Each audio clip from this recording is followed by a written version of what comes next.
সম্পৰ্কে মই কি ভাবোঁ মই এনালাইচিছ কি পডকাষ্টৰ বাহিৰেও কেমেৰা আৰু কিবা কথা কৈছিল নেকি জুবিন দাই?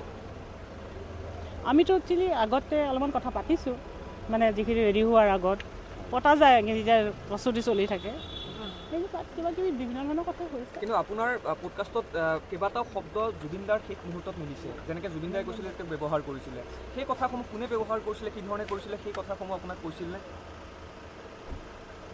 মই এনে সেইখিনিয়ে যিখিনি মই একদম আনকাট দিছোঁতো, একো নাই, যিখিনি কৈছে সেইখিনিয়ে আছে সেইখিনি।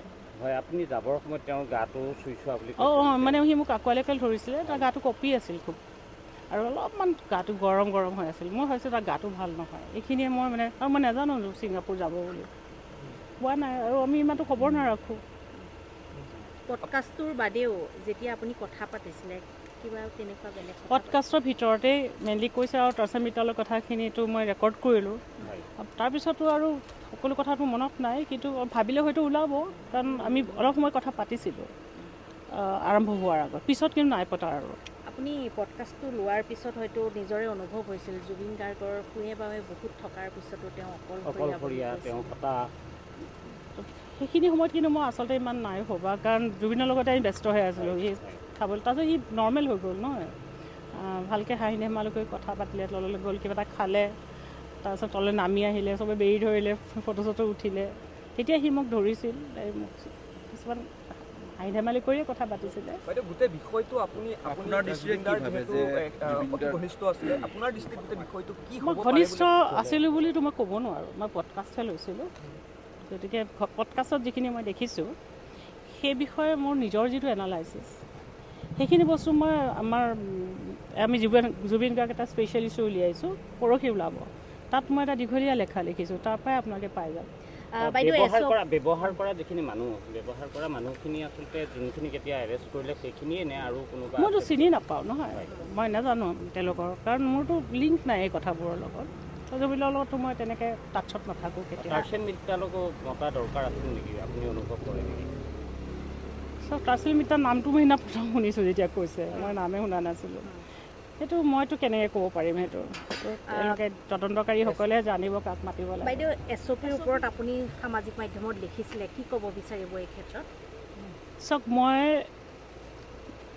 মই তাত লিখিছোঁৱে, মই এজন ৰেছপনচিবল মাতৃ, ৰেছপনচিবল লেখক, আৰু আপোনালোকে পঢ়িছে, আৰু মই ভাবিছিলোঁ যে এজন পৰিপক্ক ৰাজনীতিক হিচাপে তেওঁ কথাটো বিবেচনা কৰিব, তাত কোনো মই জবৰদস্তি বা মই কোনো প্ৰেছাৰ দিয়া নাই, কিন্তু তেওঁ যদি বিবেচনা নকৰিলে সেইটো মই কি কৰিব পাৰোঁ তাত? তেওঁ যদি ভাবিছে যে এইটো মই ভুলকৈ কৈছোঁ, তেওঁৰ বিবেচনাৰ কথা, সেইটো মোৰ ইয়াত ক'বলগীয়া নাই, কিন্তু মই তেনেকৈ ভাবোঁ যে এইখিনি সময় আৱেগিক মুহূৰ্তখিনি আমি অকণমান সাৱধানে মানসিক দৃষ্টিৰে লক্ষ্য কৰি, মনস্তাত্ত্বিক দৃষ্টিকোণৰ পৰা চাই অকণমান, মই যেনেকৈ লিখিছোঁ সেইখিনিয়ে মই আৰু লিখিছোঁ যে তেওঁ এজন বিবেচক, পৰিপক্ক এজন ৰাজনীতিক, যদি পৰিপক্ক ৰাজনীতিকে অকল, মই ভাবিছোঁ তেওঁ বিবেচনাৰে কথাটো চাব, তেওঁৰ বিবেচনাৰে যিটো কৈছে সেইটোৱে তেওঁৰ সিদ্ধান্ত, মই সেই তাত মোৰ একো ক'বলগীয়া নাই। জুবিন দাক আচলতে ছিংগাপুৰলৈ যোৱাতে ক'ৰবাত বাধা দিব লাগিছিল নেকি? সেইটো এটা ক'ৰবাত কাৰোবাৰ দায়িত্ব আছিল নেকি? মোৰ সেইদিনা তেতিয়া মইতো গম পালোঁহেঁতেন যে জুবিনৰ গা বেয়া, তেতিয়া হয়তো মইতো নাজানো ছিংগাপুৰ যাব বুলি, মই প্ৰসংগই ওলোৱা নাই, আৰু মই ইমান খবৰ নাৰাখোঁ, মই সেইটো ডেফিনেটলি ক'লোহেঁতেন যে জুবিন যোৱাটো উচিত নহয়। মানে বাধাই দিব লাগিছিল তেওঁ আচলতে যাব দিব নালাগিছিল বুলিয়ে মই ভাবোঁ, কাৰণ মই যিখিনি সময় পাইছোঁ তাক মই টাচ কৰোঁতে তাকতো মোৰ বহুত সুস্থ যেন লগা নাছিল।